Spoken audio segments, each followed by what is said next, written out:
Għamilna investigazzjoni, tħallna fl-opera ta' l-Malta u sibna illi Malta il-kost tal-enerġija hija l-iktar għolja fis-27 pajjiż tal-EU. Il-President tal-MHRA Tony Zara jgħid li minkejja li żdiedu t-turisti li jaslu f'pajjiżna, il-profitt minn dawn iż-żidiet ittikel kollu miż-żidiet fl-enerġija. Tar inkris li kellna kbira kienet f'dawn l-aħħar sentej kienet l-enerġija. Zara jgħid li l-kontijiet tad-dawl huma għoljin minħabba l-ineffiċjenzi tal-Enemalta u mhux minħabba żidiet fil-prezz taż-żejt. Imma aħna qed ngħidu isma' Dena mhux kwistjoni għax iż-żejt huwa għoli, din kwistjoni għax għandek ineffiċenzi kbar ġol l-Enemalta u allura aħna qed nissussidjaw l-Enemalta. Il-President tal-MHRA saħaq li l-Gvern għandu jindirizza l-ineffiċjenzi fl-Enemalta għax l-industrija tat-turiżmu tinsab medda bit-tariffi tal-enerġija.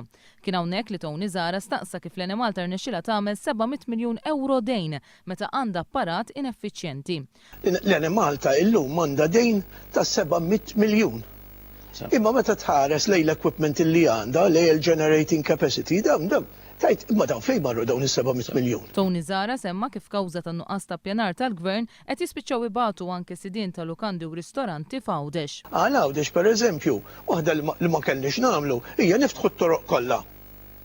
Mill-Mars, mill-Mellieħa sa Għawdex fis-sajf.